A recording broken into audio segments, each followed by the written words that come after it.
Qual que é a influência do ajuste no dólar e no índice? Eu recebi uma pergunta bem curiosa, na verdade uma pergunta quase afirmação pelo Instagram, né, e que na verdade motivou a eu fazer esse vídeo aqui. Dá uma olhada no que ele escreveu. Não sei se eu estou me enganando, mas o ajuste parece ser uma espécie de ímã para o preço, que quando o preço não consegue se aproximar, ele se afasta na direção oposta, e quando se aproxima fica consolidado, e se ele rompe, tende a andar muito. Eu gravei esse vídeo aqui, na verdade, para falar sobre essa afirmação, falar a minha opinião sobre o que ele escreveu aqui, que na verdade pode estar na cabeça de muita gente.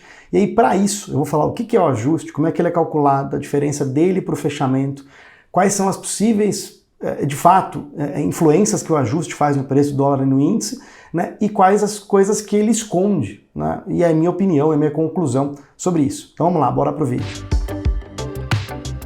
Bom, primeiro de tudo, eu sou o André Hanna, nesse canal falo de trade, falo de investimentos, esse vídeo aqui é puramente de trade. Se você não está inscrito no canal ainda, cria vergonha nessa cara, clica aqui no sininho aqui embaixo, para você se inscrever que você não perde nenhum conteúdo quando ele for publicado.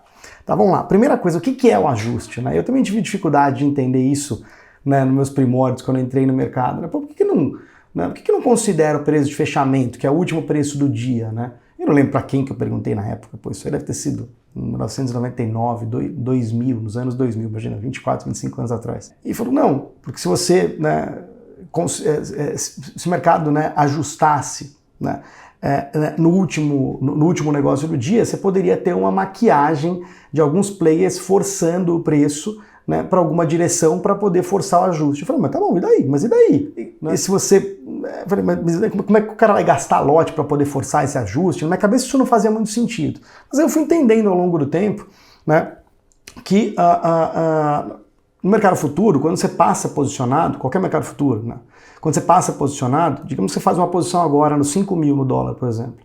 Agora. Tá? E o mercado hoje ele vai e passa a 5.100, subiu 100 pontos. Amanhã você recebe esses 100 pontos. Você é creditado na sua conta. Só que você não esse 100, só se o 100 for o preço de ajuste. Tá? E aí qual é o critério do preço de ajuste? Bom, na minha cabeça ele poderia ser o último negócio do dia, que seria o preço de fechamento. Mas não. Né? Estabeleceu-se, tá, que no caso do dólar é uma média ponderada dos negócios no intervalo, se não me engano, das 3h50 às 4 da tarde. É uma média ponderada dos negócios ali nessa janela, que é muito antes do fechamento das 6 horas. Tá? É uma diferença, né, significativa de tempo. Né? E como é uma janela, né, como é uma média, né, ali de 10 minutos, né, você não consegue, um player isolado dificilmente vai conseguir, né, influenciar se aquele ajuste vai fechar para cima ou para baixo. Então você tira essa possibilidade do cara empurrar preço para cima ou para baixo para fazer ajuste. Na prática, isso não é muito dinheiro no bolso, né, de quem faz que em teoria forçaria para cima ou para baixo, porque se esse cara vai carregando, né, a posição, sei lá, vamos pegar um exemplo prático aqui. O cara comprou a 5 mil dentro do dia. O ajuste às 10 para as 4, naquela janela, né, das 3h50 até as 4 horas, foi 5.050. E o mercado porrou depois das 4 da tarde até as 6 e foi para 5.100. Tá? Quanto esse cara vai receber de ajuste no dia seguinte? E digamos que no preço do dia seguinte não abra com gap. Ele abre, o preço de abertura fica igual ao fechamento do dia anterior. Tá? 5.100. Tá? Esse cara vai receber, em termos de ajuste, 50 pontos. Porque ele comprou a 5 dólares, né? O ajuste foi a 5.050 pontos, 50 pontos de crédito, mas subiu mais 50 pontos das 4 às 6 da tarde e abriu no dia seguinte. Se esse cara vende na abertura do dia seguinte, esse cara vai receber mais 50 pontos no outro dia, tá? Porque ele vendeu a 5.100 e o preço de ajuste do dia anterior foi 5.050.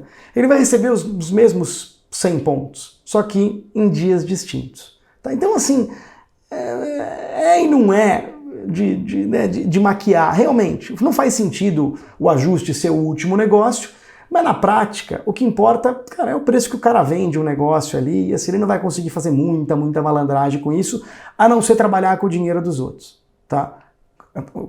Quando os juros era muito alto no Brasil, fazia muito sentido esse tipo de coisa, né? De você montar posições, né, pós o ajuste, tá? Porque aí, pô, ficava pro dia seguinte, né, para 2 dias, no caso do dólar, né, esse crédito ou débito da tua operação. tá?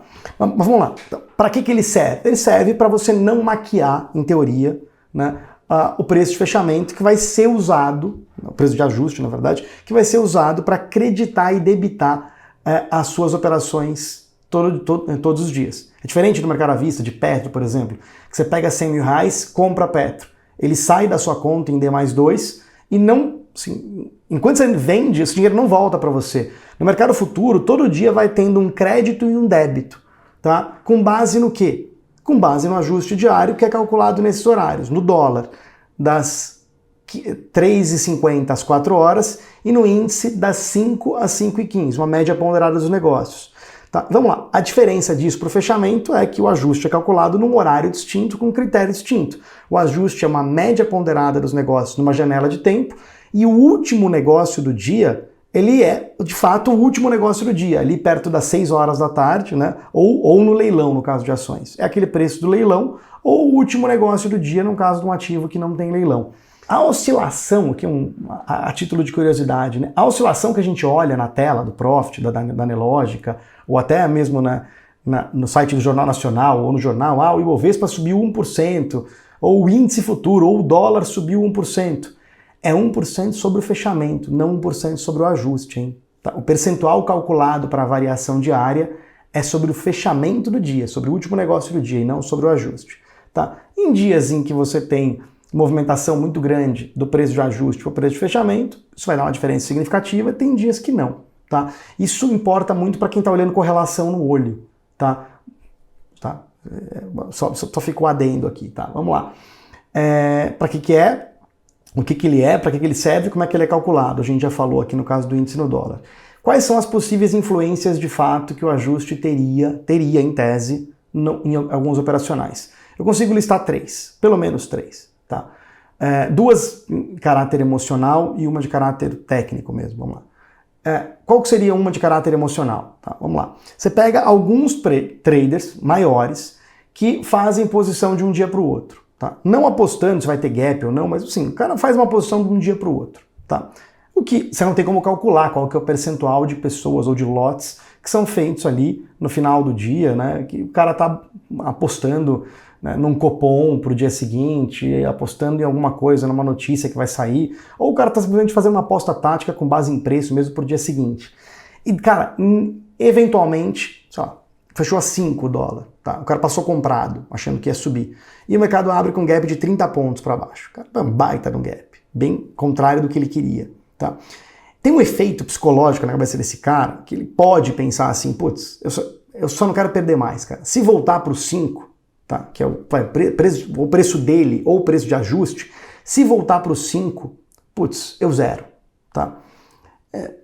Pode ter esse efeito, e aí se o mercado subir, se ele subir, tá? Não é que ele abriu com 30 de gap, ele necessariamente vai subir para o ajuste, tá? É se ele subir por outros fatores, que é o que a gente vai falar mais para frente, você pode ter uma pressão extra de venda ali, porque putz, o mercado não esperava que ia ter esse gap de baixa e passaram players comprado ontem para uma aposta para o dia seguinte que o mercado ou ia abrir em alta ou nos primeiros momentos do dia o mercado ia subir. Pô, vai ter provavelmente um fluxo de venda ali, provavelmente. Isso é uma tese. A mesma coisa valeria para a posição contrária, para players especuladores um pouco maiores que passaram vendidos. O mercado abre com gap de alta contra a posição dele. Eventualmente, se o preço volta para o ajuste de ontem, que é o que, na verdade, por que não o preço dele? O cara comprou a 5 mil, para facilitar ontem, o cara comprou a 5 mil, o ajuste foi 5,50. O gap não é a partir dos 5 mil que é a posição dele, é a partir dos 5,50. Por quê? Porque ele já pôs 50 pontos no bolso. Se ele comprou a 5 mil ontem, passou o ajuste a 5,50, ele já recebeu 50 pontos hoje de manhã sobre a posição de ontem. Então ele já, na cabeça dele, já tem esses 50 pontos. Então se o mercado abre a 5,20, tá, com 30 pontos de gap para baixo em relação ao ajuste, ele, tô perdendo novos 30 pontos hoje. Por isso que eu estou considerando que o preço de ajuste é o preço que equaliza todo mundo naquele dia, nesse caso dos giradores. É uma possibilidade. Tá? Você tem fator 1. Tá? Comportamental do cara, só querer sair da ratoeira, parar de se enrolar, especialmente quando abre com gap. Fator 2, tem muito mais a ver com a execução continuada, execução através de algoritmos executores por parte de institucionais. Aí depende, cada ativo tem um grupo particular. No caso do índice, geralmente é estrangeiro, tá? que atua dessa forma. No caso de ações, os players locais, o institucional local, os fundos de investimento também atuam dessa forma. E no caso de dólar é um pouco menos desse tipo de execução, mas pontualmente acontece. Tá? Execução persistente é aquele cara que tem um lote tão grande para comprar de um ativo que ele vai ter que fatiar essa ordem, vocês veem eu falando isso direto, ele vai fatiar essa ordem, às vezes ele faz isso manualmente, às vezes através de algoritmos, TWAP, VWAP, POV, Implementation Shortfall e por aí vai. Tá? E esse cara transborda dias, ele passa mais de um dia comprando o dia inteiro. Tá? Pega esse cara, ele comprou o dia inteiro ontem através de um TWAP. Ele vai ter a continuidade do lote para poder comprar hoje e amanhã. Tá? Às vezes a gente não sabe disso, mas pô, é um indício. Cara, ele comprou ontem o dia inteiro por um TWAP. Dependendo da magnitude, de quantas ordens por minuto, do percentual que ele usava do mercado para poder conseguir entrar na ordem dele, e se o cara era agressivo ou passivo, pô, você tem um indício, esse cara tem um lotão. E vem para hoje, ele liga o TWAP, na cabeça dele é o seguinte, ele está preocupado com o preço médio da execução, da diferença do preço em que ele decidiu comprar antes de ontem, num comitê de investimento, sei lá o quê, né? E o preço médio de execução dele ao longo dos 3 dias. Se esse cara começa a ver, o mercado subiu ontem, passou aqui no ajuste a 5.050 pontos, dólar, por exemplo. E o mercado cai. Esse cara, como ele está preocupado com o preço médio da execução total dele, do lotão inteiro, se esse cara cai, começa a cair o preço, para ele, cara, eu vou botar confortável. Eu consigo ligar o meu algoritmo para continuar comprando aqui de forma confortável. Só que se esse mercado começa abrindo o meu dia de hoje, subindo, e esse cara demora para ligar o algoritmo dele no dia de hoje, ele fala, caramba, o meu preço médio, puta, hoje vai ficar ruim, né? Em relação ao preço médio de ontem, em relação a antes de ontem, que seja, ou o comecinho do dia de ontem, quando eu decidi fazer a compra. Então, você tem um pouco do FOMO, né, do Fear of Missing Out, do executor de uma ordem gigantesca, de se o mercado está subindo logo na abertura do dia de hoje, ou seja, se ele cruza o ajuste, do cara ficar com medo de ficar para trás. Tá? Tanto na compra quanto na venda, se o cara tem um lotão ainda para executar. Tá? E isso pode forçar um cruzamento, né? O mercado está negativo e virar positivo, pode forçar o cara a ligar o algoritmo dele, que ele já ligaria anyway, independente, ele já ligaria em algum momento. Mas você pode ter um trigger, opa, o mercado virou positivo, opa, meu preço médio vai ficar ruim, cara, deixa eu ligar essa merda logo desse algoritmo, porque senão eu vou piorar muito meu médio. Pode acontecer, pode. E você tem um outro vetor de relevância, que é as pessoas físicas estão gigantes no mercado, especialmente no mercado de índice em relação ao volume total, no dólar nem tanto. Tá? E o modus operandi da pessoa física, ela tende a ser mais simplista, aprenderam a operar ajuste de, putz, na primeira batida que vem de baixo para cima você vende, né? E se romper depois você compra porque ele vai andar, que é assim como, né, o cara que me mandou a mensagem no Instagram, né, fez uma hipótese na cabeça dele de que, putz, tinha um operacional em cima do ajuste. E de fato, ali pontualmente pode ter. Bom, eu não uso, mas pontualmente tem. O fato é que o agregado da pessoa física está usando dessa forma. E aí você tem, quando uma chuva de pessoas físicas atuam simultaneamente, você vai ter um efeito ali da entrada delas, que em parte é absorvida do preço por conta do RLP, em parte, a outra parte o RLP transborda para o mercado e faz preço, eventualmente, naquela direção, na direção da atuação da pessoa física, e também pelo efeito do stop dela, quando esse pote da pessoa física enche demais, ou seja, quando ele atinge uma capacidade em que, putz, se eu calculo isso, imagina os HFTs, né?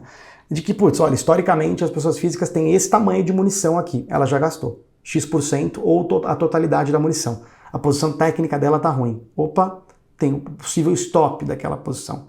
Então você tem, né, esses 3 fatores, tá? O trader maior, o institucional, que fez uma aposta, abriu com gap, ele só quer zerar no ajuste para poder ficar tudo bem, né? Uma ordem de um player grande que ela é contínua, e esse cara, na hora que ele vê o preço virando positivo ou negativo, ele pode ficar com receio, porque não é é o trader executor, não é quem decidiu, né, comprar ou vender. É um cara dentro de um fundo ou de uma tesouraria que está executando aquela ordem. Então ele tem ali que gerenciar o preço médio dele, e a ordem dele é gigante. Isso pode acontecer, e você tem ali essa dinâmica da pessoa física que pode potencializar, né? O mercado está vindo de baixo para cima, zerando a queda, bate no ajuste, uma chuva de venda. Tá? Ou o contrário, o mercado está acima do ajuste, primeira batida, uma chuva de compra. E o efeito do eventual stop que essas pessoas físicas podem gerar. Tá? Essas são as possíveis influências. E o que isso esconde? O que esse operacional esconde? A pergunta desse cara, né, a pergunta / afirmação desse cara foi interessante, né? E, assim, eu gosto de sempre jogar uma conversa aqui, como se eu estivesse batendo um papo, sentado pessoalmente com você, é que é o seguinte, cara, será que você não está esquecendo que, putz, o mercado pode ter subido, ele abriu com gap de baixa, ele chegou no ajuste por N outras razões, e ele subiu depois que ele rompeu o ajuste, não porque ele rompeu o ajuste, mas por N outras razões. Quais são essas N outras razões? Tá? Geralmente você pode colocar, né, em alguns balaios, numa nova informação que veio, tá? E aí para cada ativo tem uma possível nova informação, né, sobre expectativa de lucros futuros, no caso do índice, taxa de desconto, prêmio de risco e por aí vai. Estou falando até demais aqui. E no caso do dólar, diferença de carry trade, diferença entre Brasil e outras moedas, pares de moeda, diferença de prêmio de risco, fluxos internos de entrada e saída, fluxos no físico mesmo, né, de investimento estrangeiro direto, fluxo de entrada e saída para a bolsa, balança comercial. Cara, é isso que é o câmbio, né? E o índice, é o que eu estava falando antes, não gira tudo em termos do ajuste. Tá? Essa análise simplista de que, putz, o ajuste é um ímã, pontualmente ele de fato pode ser pelas três dinâmicas que eu falei, duas comportamentais de players maiores e uma da pessoa física, especialmente a da pessoa física, ela é mais previsível do que as outras, que são uma hipótese que eu estou levantando. Mas e todo o resto? Será que não teve nenhuma mudança, né, de informação nova? Será que não mudou nenhuma correlação?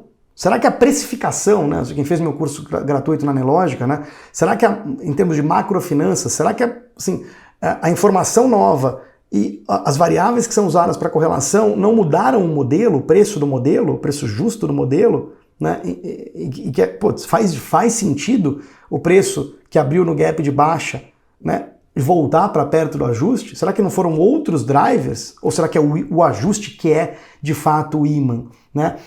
E será que não teve fluxo? Será que não teve, por exemplo, fluxo, no caso do dólar, fluxo no físico? No caso do índice, será que não teve saque ou aporte num fundo de investimento e o gestor vai ter que passivamente, sem ele pensar, sem ele ter um view de alta, de se vai subir ou vai cair, ele vai ter que fazer ou desmontar posições no mercado por conta desse saque maciço ou aporte de pessoas físicas num fundo de investimento, no multimercado, por exemplo? A origem dos movimentos é essa. Essas são as reais causas. Ou seja, quando você coloca esse óculos de, putz, aprendi a olhar ajuste porque é simples, vendo na primeira batida, espero romper e vou a favor, né? Você desconsidera todo o resto e você cria sensibilidade como se você está olhando através desse, eu chamo de olhar o mercado através desse óculos, que toda a tua sensibilidade vai ser criada de qual a distância do preço para o ajuste e se o preço rompe o ajuste. E você vai criando sensibilidade só sobre isso. Esse vira o teu termômetro, ou o óculos. Eu falei uma coisa parecida num vídeo que eu fiz recentemente que chama Existe interesse institucional na região da VWAP do dia? Eu vou deixar aqui embaixo, né? Aliás, todos os links que eu sempre deixo aqui embaixo, né? Você clica no mais aqui na descrição, aí vai aparecer os links de tudo que eu relaciono aqui nos vídeos. Então vou deixar lá também esse aqui, o do curso gratuito na Nelógica e tudo, né? A minha crítica é essa, é você desconsiderar, né, a ideia, a real causa por trás dos movimentos. Muitas vezes a aproximação do preço para o ajuste, ela é muito mais causada por outros fatores, por correlação, por precificação, por chegada de informação nova, por mudança no humor, faltou dizer na primeira vez, mudança no apetite a risco, que é medida pelo prêmio de risco. Às vezes não mudou correlação, nada, mas mudou o humor do mercado, é medido pelo prêmio de risco. E às vezes é fluxo. Fluxo puro, passivo, não é nem decisão especulativa do gestor de comprar ou de vender. Simplesmente por causa de saque, fazer frente a saque ou aporte de fundo. Cara, às vezes é muito mais isso do que o ajuste ser um ímã, sim. Então vamos lá, resumindo aqui. No ponto, eu acredito que tem uma influência. Quando chega perto do ajuste, existe uma influência, especialmente da pessoa física. e pode ter uma influência, né, quando chega no ponto desses caras que eventualmente passaram posicionados, o mercado abriu com gap e ele está voltando para aquele preço, o cara só quer sair da ratoeira no 0 a 0 em relação ao ajuste. Pode. E em menor escala pode ter aquilo que eu falei do Fear of Missing Out, que é um cara que está executando por vários dias, mas ele já precisa executar. Esse cara, quando ele vê o preço virando positivo, rompendo o ajuste, para cima ele fala, puta, meu preço médio vai ficar ruim, eu vou ter que ligar esse negócio aqui de forma antecipada, e por aí vai. Tá. Eventualmente. Mas eu acredito que ela é muito mais pontual do que causa. Tá? Ela é muito, sim, ela é no ponto. Não dá para você dizer que, putz, olhar no fim do dia, o mercado subiu 2% naquele dia e fala, caramba, hein? Lá embaixo eu tive uma puta oportunidade para comprar quando o preço rompeu o ajuste. Né? Que ele veio lá de baixo, rompeu o ajuste de baixo para cima e subiu 3 mil pontos de índice. Cara, será que ele não subiu 3 mil pontos de índice por outros motivos? Porque mudou a expectativa, no caso do índice, de earnings futuros? Porque mudou a taxa de desconto? Porque mudou o prêmio de risco? Cara, e não porque rompeu o ajuste. E vamos lá, resumindo, eu não olho, meu óculos não é esse. Eu não fico monitorando, o preço está longe do ajuste, não sei, claro, mas tem na minha tela? Tem, porque a pessoa física opera muito em cima disso.